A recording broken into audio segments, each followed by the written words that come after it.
Creo que mi interés por la ciencia vino de las experiencias con los pequeños juegos de química que cambiaban colores. Siempre me pareció excitante ver que de repente algo incoloro se vuelve morado o verde. El caso es que cuando era pequeño, mi mayor ambición era abandonar la granja. Eso era lo principal. Y a medida que las cosas se arreglaban, la química me empezó a parecer interesante, relativamente fácil, y a esa edad lo consideraba bastante fascinante. Además, descubrí que te pagaban por hacerlo. Fuera la razón que fuera lo que les empujó al tema, los químicos tienen que solucionar problemas de una forma muy práctica. Eso es lo que vamos a analizar en este programa. Los senderos de la fotoquímica. El profesor Nicholas Turrow enseña química en la Universidad de Columbia, en Nueva York. Investigador destacado en el área de los mecanismos fotoquímicos, fue nombrado catedrático a los 26 años. Actualmente sus triunfos en la investigación se están convirtiendo en los temas de química de los libros de texto. Esto es lo que llamaríamos un ejemplo de fotorreacción en un libro de texto. Si un estudiante fuera a empezar a estudiar los mecanismos fotoquímicos, le aconsejaríamos que leyera acerca de la historia de la valerofenona y tratara de aclarar el mecanismo lo más apropiado posible a dicha analogía. El mecanismo de la valerofenona es el tema de este programa. Nuestro otro químico es ahora el director del Laboratorio de Procesos y Energía de la Allied Corporation en Nueva Jersey. Su nombre es George Hammond. Además de ser una especie de pionero fotoquímico, George Hammond es conocido también por su capacidad de comunicar el entusiasmo por su asignatura. ¿Cómo ve él el interesante trabajo sobre la valerofenona que comenzó a principios de los 60? Me gustaría decirles que este tipo de reacciones de fragmentación, controladas por nuestro mejor conocimiento en el detalle microfísico, nos ha llevado a conclusiones en, digamos, la síntesis de productos naturales curativos o medicinales. Bien, pues no lo ha hecho.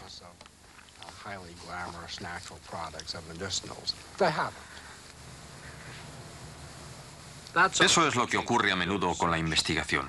Se trata más bien de cartografiar los detalles de un terreno antes de que nadie decida si deseamos realmente ir de A a B o no.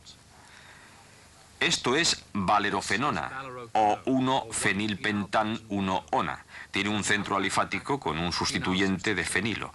Y fue este grupo fenílico lo que hacía interesante a la molécula. Los estudios anteriores ya habían establecido el mecanismo que tenía lugar en cetonas puramente alifáticos. George Hammond quería ver si el cambio de alifático total a medio aromático afectaría el mecanismo. Esa es realmente la pregunta que nos impulsó a comenzar nuestro trabajo. Las respuestas que obtuvimos fueron bastante interesantes, pero una vez más no suponían del todo lo que habíamos anticipado. Esta es la reconstrucción de uno de los primeros experimentos. Se trata de irradiar valerofenona con luz ultravioleta. Ahora, para decidir qué longitud de onda debía usar, tuvo que descubrir dónde absorbía. Y no hay sorpresas en el espectro. Vemos un máximo de baja intensidad, maximizando unos 330 nanómetros, y un considerable máximo de intensidad en el ultravioleta más corto. De esta forma, por lo menos al comenzar a planear el experimento, tenemos una latitud considerable en la elección de la longitud de onda de luz que vamos a obtener de nuestra lámpara de mercurio. Hacemos la elección en parte sobre la base de lo que conviene y también con un poco de precaución. Es conveniente usar una lámpara de mercurio con una solución filtradora para seleccionar la línea fuerte en 313 nanómetros en vez de las líneas de energía más alta por debajo de 300 nanómetros. Si introducimos fotones de energía más alta, podemos obtener un poco más de fotoquímica y también algunas complicaciones no deseadas. Al mismo tiempo, el antiguo alumno de George Hammond, Nick Turrow, también investigaba la irradiación de valerofenona. Lo que normalmente uno encuentra más conveniente es tener una fuente de luz, porque el problema con las fotorreacciones es capturar el máximo posible de luz del emisor. Lo ideal es que este tenga forma cilíndrica, para que la luz salga en todas direcciones. Así, el problema de captar una luz se puede manejar muy bien mediante un recipiente en el que sumergimos la lámpara. El tamaño del recipiente puede variar y se puede ajustar la cantidad de luz absorbida cambiando la concentración del material del recipiente. Para filtrar la radiación por debajo de 300 nanómetros, el alojamiento de la lámpara tiene una solución amarilla de cromato potásico que fluye a través de ella. Para mantener el oxígeno fuera, se purga la solución con nitrógeno. Esto también mantiene agitada la solución.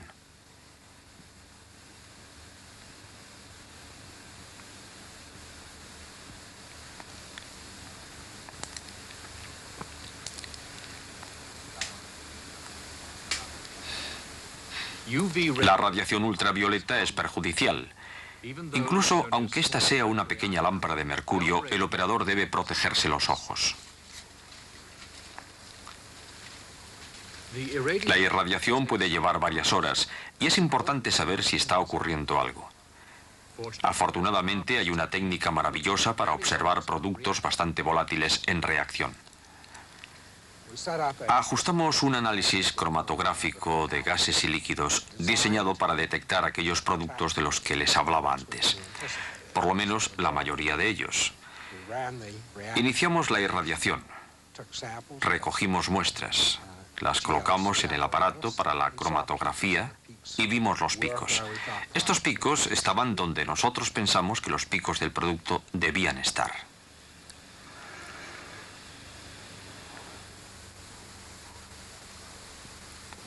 Ahora el objetivo es poder identificar cada pico y también comprender su naturaleza. Hay varias formas de manejar el problema desde este punto. Una forma rápida es simplemente recoger los picos según emergen de la cromatografía y luego llevar un análisis espectral de los mismos.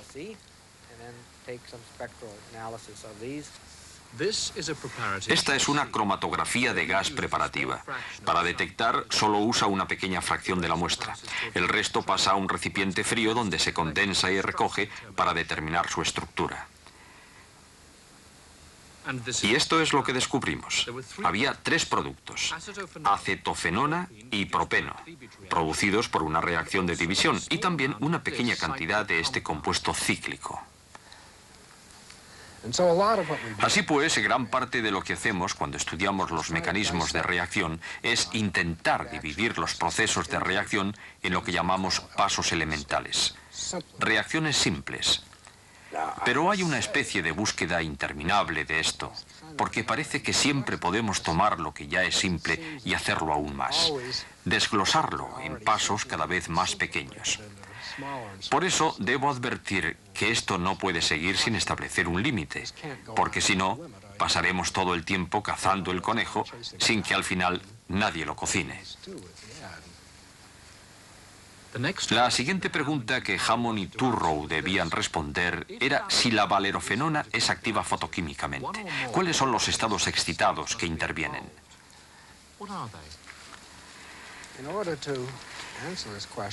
Para responder a esta pregunta, debemos establecer una pequeña teoría primero.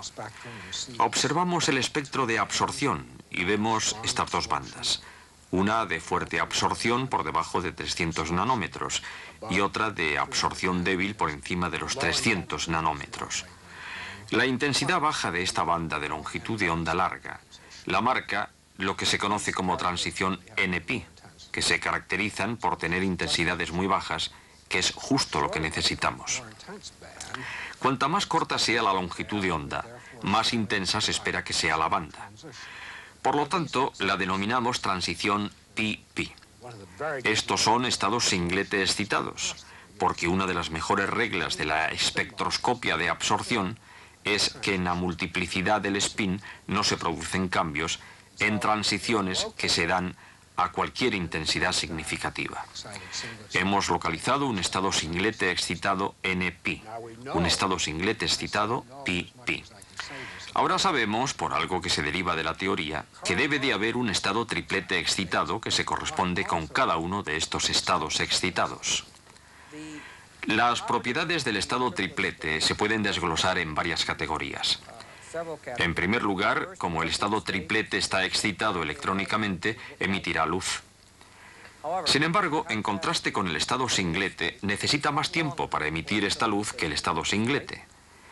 Además, el estado triplete tiene una energía diferente de la del estado singlete, por lo que la luz emitida será diferente.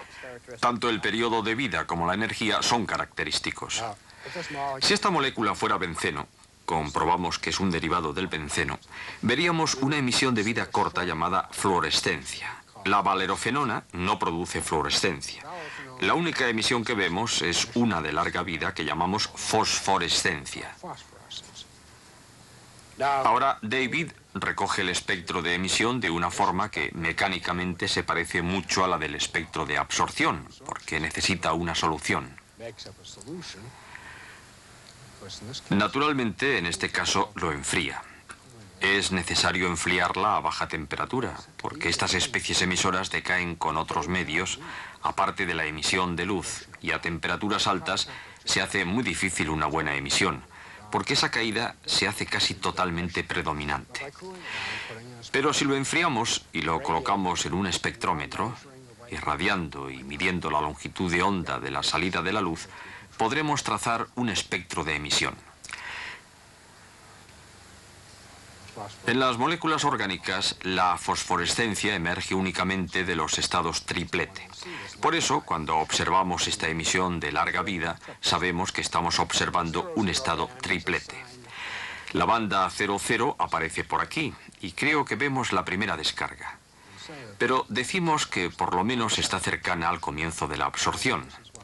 Esto es lo que consideramos la energía de excitación del estado triplete excitado, sin añadir una excitación vibracional. Podemos realizar un experimento todavía más emocionante, permitiéndoles ver realmente cómo sale algo de luz. Llevemos esto a otro laboratorio, donde irradiaremos una muestra con un láser.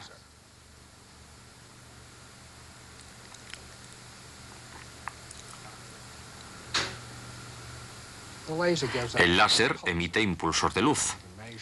Podemos medir varios, alterar el índice en el que se repiten los pulsos, y si lo hacemos, creo que podremos mostrarles algo parecido al periodo de vida de un estado excitado. Observen que cuando lo pulso a un índice lento, se pueden ver unos débiles destellos que provienen de la muestra. Si aumentamos el índice del pulso un poco más, creo que podremos ver que el índice del destello es diferente. Si aumentamos 10 veces y repetimos el índice, su ojo no les dirá que esto es un experimento pulsado, porque parece continuo. Hammond y Turrow presentaron la evidencia de los estados excitados, pero únicamente se observó el triplete NN por medio de la fosforescencia. El periodo de vida es la forma de distinguir los estados triplete, pero Hammond y Turrow sabían que utilizando un sucedáneo de valerofenona, el estado triplete PP de vida más larga era el más bajo.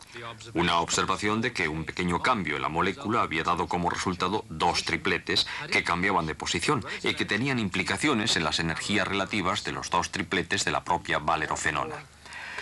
Por lo tanto, pensamos que en la valerofenona hay dos estados tripletes subyacentes, muy cercanos los dos con el estado NP más bajo, y ligeramente por encima del estado PP. Como consecuencia, dibujamos un diagrama de Jablonski en el que pusimos estos dos estados triplete muy por debajo de los estados singlete excitados y muy juntos los dos. En el establecimiento de cualquier mecanismo fotoquímico es muy importante determinar qué estados excitados son responsables de los productos. Si, por ejemplo, creemos que la reacción provenía de un estado triplete, podríamos añadir un material que interaccionara con el estado triplete y causara su decadencia, de forma que compitiera con la reacción. Ahora estamos ofreciendo una nueva oportunidad para que el estado triplete reaccione y no nos dé la mayor parte del producto. Así pues, la reacción a escala preparativa se repitió, pero pusimos mucho más desactivador molecular. Este consistía en 1,3 pentadieno, o piperileno, como se le llama normalmente. Cuando el trazo de la cromatografía de gas se examinó, hubo un cambio considerable. Simplemente los picos del producto no aparecían. En su lugar había un grupo de picos que no se habían visto antes. Pero estos no eran productos de reacción nuevos, como ocurre en otros sistemas fotoquímicos donde usamos el piperileno. Se deben interpretar como huellas, evidencia de que el piperileno está funcionando como desactivador triplete. Y como es posible desactivar por completo la reacción química que conocemos, nos atrevemos a decirles que en este experimento, con este sistema, el estado triplete más subyacente de la valerofenona es el responsable de los cambios químicos.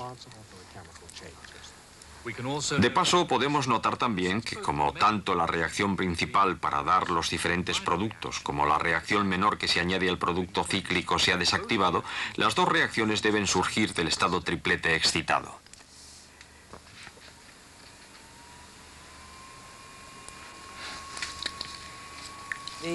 El tío vivo es un artilugio que se desarrolló en Caltech a principios de los 60 y se intentó que resolviera un problema que tienen los fotoquímicos en el que desean inyectar la misma cantidad de energía en un número diferente de muestras.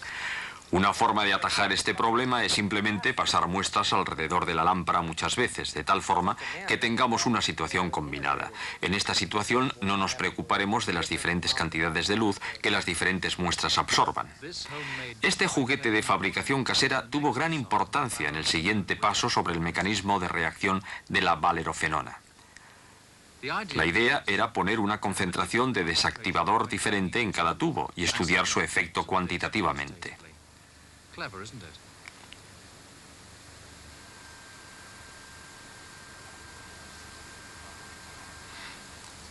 Al igual que antes, utilizamos el análisis de cromatografía de gases para determinar la cantidad de producto de cada tubo y obtener un cuadro Stern-Bolmer. Podemos calcular el tiempo de vida del estado triplete por la inclinación de la línea recta. Puede parecer sorprendente saber que este juguete casero reveló que el tiempo de vida era menos de 100 millonésimas de segundo. Pero, ¿qué le ocurre al triplete? Incluso en química a menudo se necesita especular antes de acumular. De hecho, me impresionaron más las historias del concepto de Kekulé, que concibió el benceno mientras tenía una especie de sueño imposible que le inspiró cuando se despertó. Y me di cuenta de que también yo a veces soñaba con química y que tenía la ambición de captar el genio de estos sueños. Y un día, con gran esfuerzo, logré despertar durante uno de los sueños y recapturar lo que había soñado. Era una bobada tal que abandoné la idea de inmediato.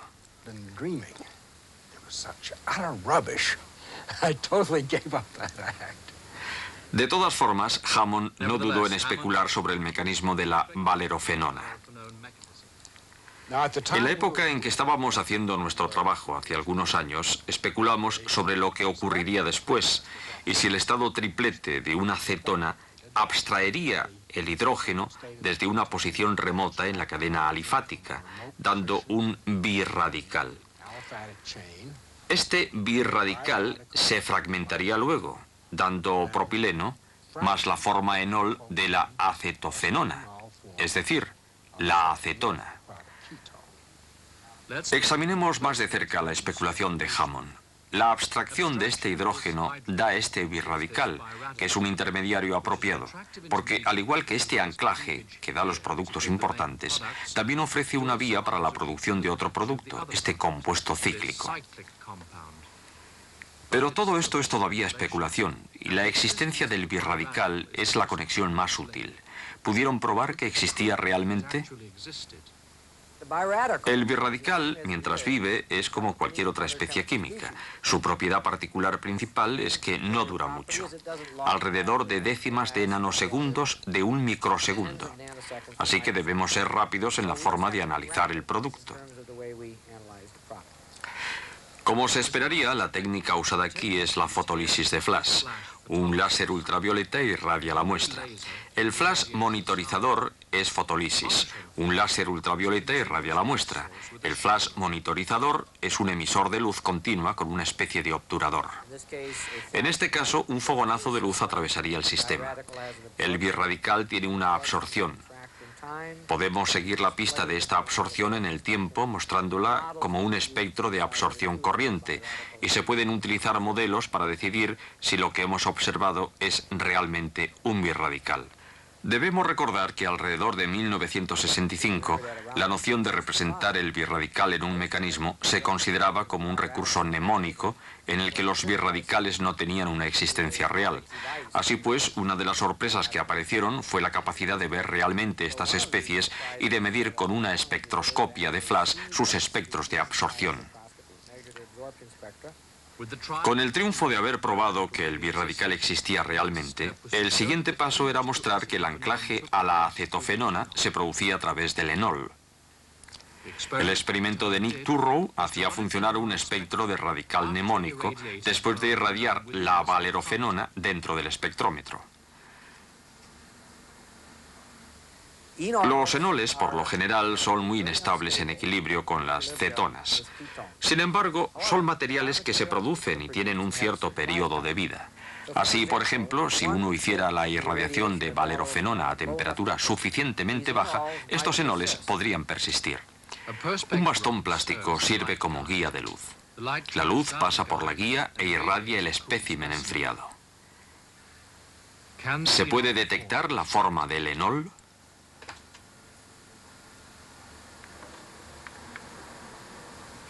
Aquí está. La elevación de temperatura hace que los picos del enol desaparezcan, mientras este se convierte en acetofenona. Así pues, esto confirma que el anclaje del birradical conduce directamente al producto de propano, pero esa acetofenona es precedida de su forma de enol. Y aquí lo tenemos en efecto, el mecanismo de la fotorreacción de la valerofenona. Es muy fácil dejarse seducir por el poder de nuestras propias palabras y pensar que estamos hablando de una realidad física absoluta. Pero no. Estamos hablando de un modelo que es una construcción de la mente humana. Y si lo recordamos, entonces nos encontraremos en la agradable situación de no decidir si el modelo es absolutamente correcto o incorrecto, sino cómo es de bueno el modelo, qué bien funciona. ¿Me sirve este modelo para lo que estoy pensando? ¿Es capaz de reproducir y simular el comportamiento de sistemas tal y como los vemos? Así es como me siento cómodo. Un día empezamos a hablar sobre moléculas como si fueran unas bolitas de las que estuviera compuesta la materia. Y hablaba de cómo un líquido se hacía sólido. Y pensando sobre las cosas en estos términos, me sentí especialmente curioso. Y de pronto vi que todo el mundo a mi alrededor se podría ver de esta manera. Ahora no me preocupa demasiado si esto era cierto o no. Pero me pareció una deliciosa forma de pensar en el mundo que me rodea.